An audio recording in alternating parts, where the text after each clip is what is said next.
안녕하세요. 반갑습니다. 주식한 열의 그대에게입니다. 자, 오늘 테슬라가 셔플 댄스를 추는 옵티머스를 공개했습니다.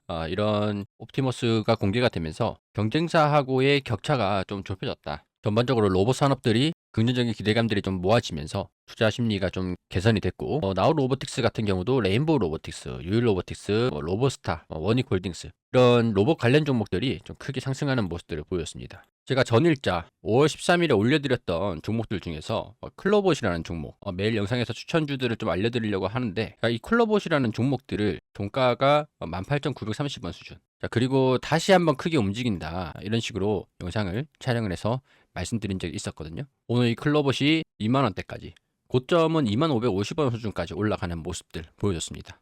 저는 좀 기대를 하고 있는 게 이 22,000원 부근들까지도 다른 종목들 같은 경우도 이렇게 좀 크게 상승하는 모습들을 보여준 적이 있었기 때문에 이 로봇 섹터의 강세가 당분간의 투자 심리 개선으로 움직이면서 상승세가 이어지지 않을까 이렇게 기대를 해보고 있는 상태입니다. 클로봇 영상을 시청해 주시는 분들, 수익 보신 분들 대단히 축하드린다는 말씀 드리고 싶고요. 오늘도 제가 좋은 종목들 말씀을 드릴 수 있도록 하겠습니다. 일단 이 로봇 섹터에 관련돼서 클로봇 그리고 두산 로보틱스, 제가 주력으로 설명드리고 있는 기업이기도 한데, 머스크, 사우디에서 스타링크 항공 해양 사용을 승인 혜택을 받았습니다. 미국의 도널드 트럼프 대통령이 중동 방문으로 인해서 주요 쇼로서 머스크가 이 사우디 미국 투자 포럼에서 사우디 정부로부터 스타링크에 대한 항공 해양 사용 승인을 받았다. 이 사우디 내에서 항공기나 선박, 위성 인터넷을 제공할 수 있게 되었다. 이런 소식들이 있었죠. 그러면서 이번에 1분기 실적 발표 컨퍼런스 콜에서 옵티머스에 대해서 올해 말에 수천 대를 만들기 시작해서 4년 이내에 연간 100만 대에 도달할 수 있을 것이다. 이 사우디 투자 포럼에 초청이 되면서 휴머노이드 로봇 옵티머스를 공개를 한 거거든요. 이 과정에서 올해 말에 이제 하반기부터는 수천 대를 만들기 시작해서 4년 이내에 연간 100만 대에 도달할 수 있다는 얘기를 했던 것들은 이제 로봇 관련 업종들 중에서 그동안 협동 로봇이 주도하고 있었는데,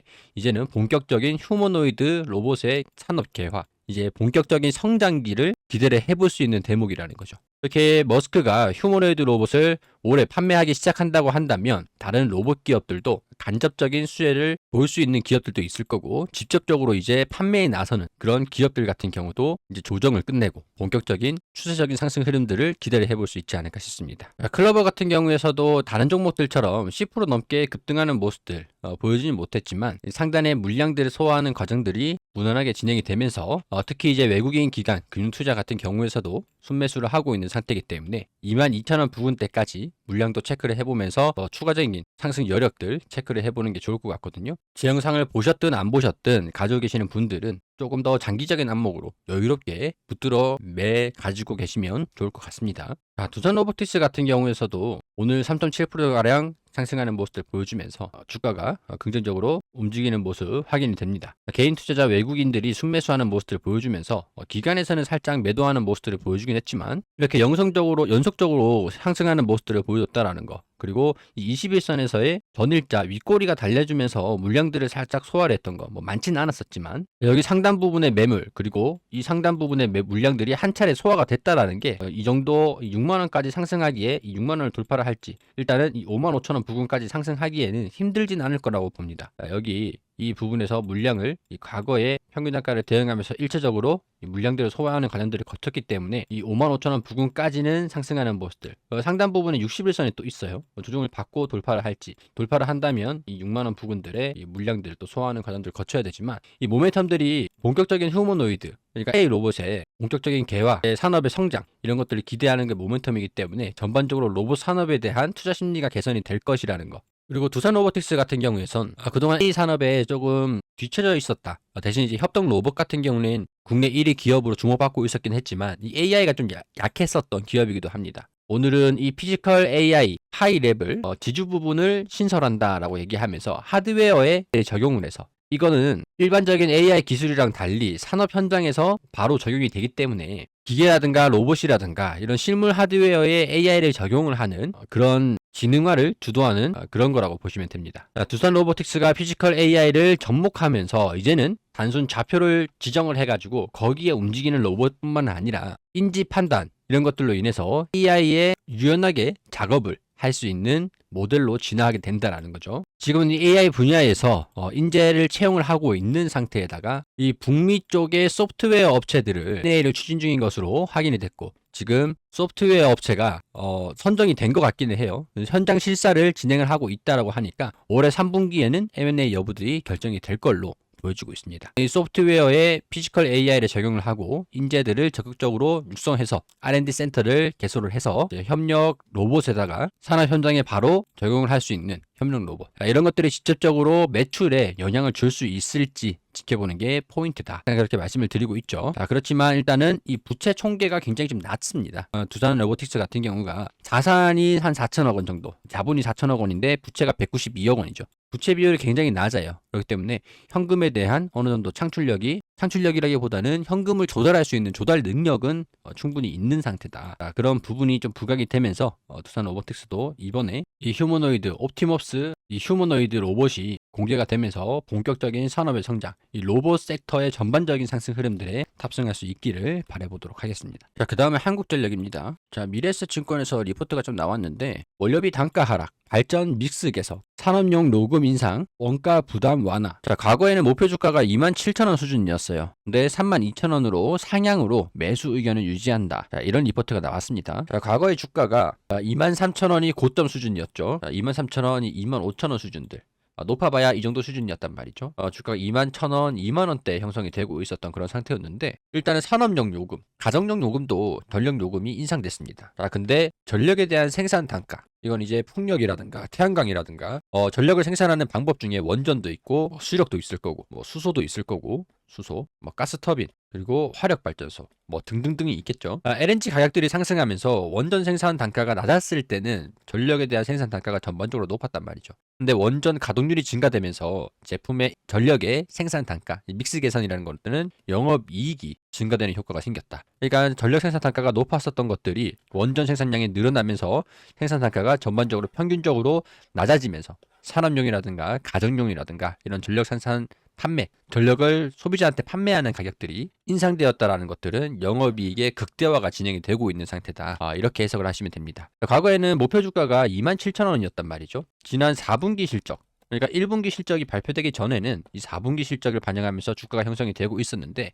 1분기에 대한 이 전망치, 컨센서스보다 높은 실적이 나올 것이다 라고 해서 전망치가 추정이 된 적이 있었습니다. 상향이 됐었죠. 그래서 높아진 영업이익에 부합하는 실적들이 나와주게 되면서 영업이익률에 대한 개선들도 기대감이 계속 반영이 되고 있는 상태였는데, 부합하는 실적들, 전망치가 상향이 된 상태에서 그게 이제 부합이 됐어요. 기존에 실적 전망치가 있었는데 이게 최신화가 되면서 상향이 됐었잖아요. 과거 전망치 대비해서는 서프라이즈가 맞습니다. 근데 과거 전망치에서도 27,000원이었죠. 상향이 된 과거 전망치가 27,000원이 아니었고, 이 전망치의 과거 대비해서 실적 상향이 된 다음에 전망치에 대한 주가가 27,000원이었습니다.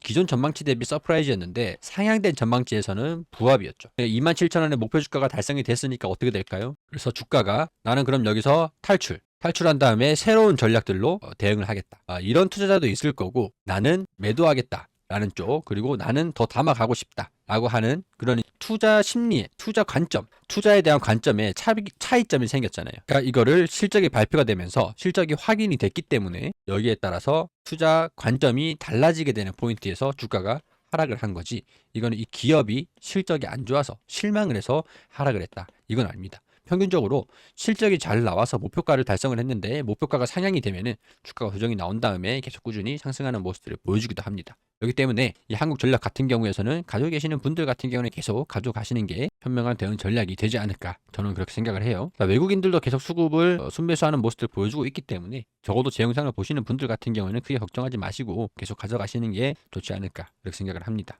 지난 영상에서 긍정적인 의견들 말씀을 드렸던 유라테크 같은 경우는 살짝 조정을 받고 있는 상태인데, 13,000원 부근에 이 물량들을 바로 돌파를 하기에는 조금 버거워하는 모습들을 보여주고 있는 것 같아요. 이 세종시 행정수도 이전 공약, 여기에 따른 이제 테마주로 좀 분류가 되어 있기 때문에 이 공약에 대한 부분들이랑 이 대선 진행 상황에 따라서 주가가 큰 폭으로 움직일 수 있기 때문에 지지 구간이 여기죠. 10,000원, 11,000원 부근들. 이 11,000원 부근들 손절가 정도로 인지를 하시면서 61선의 지지 구간들 하단에 61선 있죠. 이거 체크를 하시면서 보시면 좋을 것 같고, 제가 어제 말씀드렸던 나우 아이비 같은 경우는 돌파하고 난 다음에 살짝 조정을 받고 있는 상태입니다. 자, 이것도 이 하단에 21선을 지지 구간으로 보면서 이 21선이 상승하고 있는 상태에서 이탈하지 않고 이렇게 뚫고 올라가는 모습들을 보여줄 수 있을지 체크를 해보시면 좋을 것 같아요. 이렇게 유라테크, 나우 아이비 이렇게 클로봇은 상승하는 모습들을 보여주고 있으니까 가지고 계시고, 유라테크라든가 이 나우 아이비 같은 경우는 조금 더 지켜보자 이런 말씀 드리면서, 자, 오늘은 한미반도체에 대한 좀 긍정적인 얘기들을 말씀을 드릴 수 있을 것 같습니다. 지금 한미반도체 같은 경우는 여러 가지 이슈들이 많은 상태인데 제가 이 종목들도 브리핑을 드리고 있었거든요.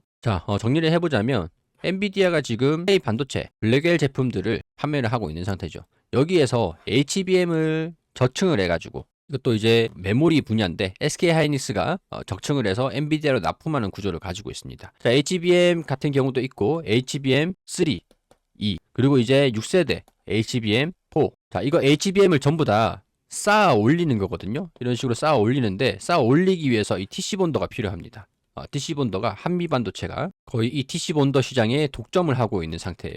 근데 이 하이닉스가 이 HBM을 내년도에 HBM4 그리고 블랙웰의 그 다음 제품 HBM을 조금 더 공급을 많이 하기 위해서 이 TC 본더가 많이 필요한데, 이 TC 본더의 다변화 공급 업체들을 한미반도체의 거의 90% 제품을 사용을 하다가, 한미반도체가 슈퍼 을이죠. 그러니까 이 TC 본더에 대한 매출을 가격을 좀 낮추고 싶고, HBM에 대한 이 TC 본더에 대한 SK 하이닉스의 영향력을 좀 높이기 위해서 하나세미텍의 TC 본더를 공급을 받아버립니다. 한미반도체는 SK하이닉스의 TC 본더를 할인해서 납품하고 있었는데, 하나세미텍에 받는 이 TC 본더는 SK하이닉스가 한미반도체보다 좀 더 높은 가격으로 공급 계약을 체결을 했다는 소식에 한미반도체가 이 자존심을 좀 긁는, 그리고 이 과정에서 이 독점 구도가 깨졌다라는 그런 소식들 때문에 주가가 좀 하락하는 모습들 그동안 좀 보여줬었거든요. 여기서 이제 한미반도체가 SK하이닉스의 TC 본더 가격을 높이겠다, 그리고 SK하이닉스 없어도 된다, 우리는 지금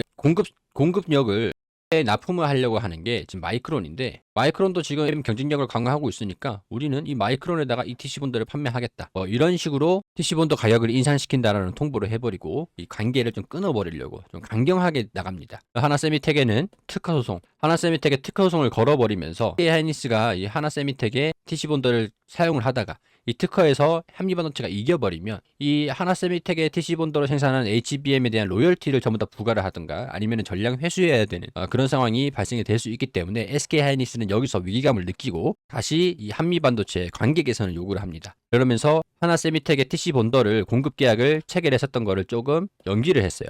그 다음에 한미반도체의 TC 본더를 추가 발주를 했습니다. 그러면서 한미반도체가 이 독점 구도를 장기적으로 유지할 수 있다라는 다시 예전과 같은 전망들이 나와주게 됐죠. 그리고 7공장, 제가 아까 전에 HBM4, HBM4에 대한 얘기를 말씀을 드렸었는데, 이것도 이제 7공장을 건설할 예정이기 때문에 이 하반기부터 본격적으로 HBM4 전용 TC 본더 제품들이 나옵니다.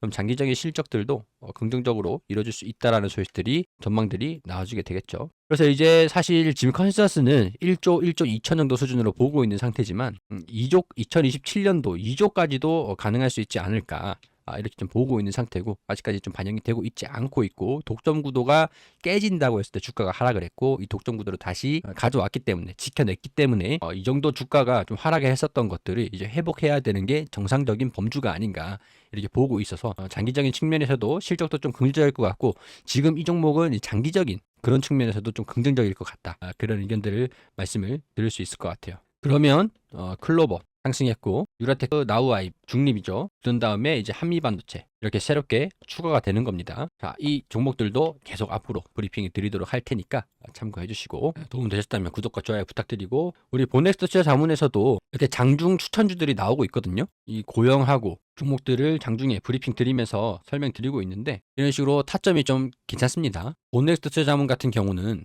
금융감독원에 정식으로 등록되어서 전문 투자 자문사입니다. 차트 분석이라든가 시황, 1대1 종목 상담 이런 것들이 다 가능하기 때문에, 종목 상담 원하시는 분들은 가지고 계시는 종목들 중에서 도움이 필요한 종목들이 있으실 거잖아요. 그 종목들 같은 경우는 여기 이 번호로 종목명을 보내주시면 종목 상담도 다 도와드리기 때문에, 필요하신 분들은 이용을 하시고, 공부방에 들어오고 싶으신 분들은 단순히 8번이라고 문자를 보내주시면 입장 가능합니다. 이렇게 시청해주셔서 감사드리고 구독과 좋아요 부탁드리도록 할게요.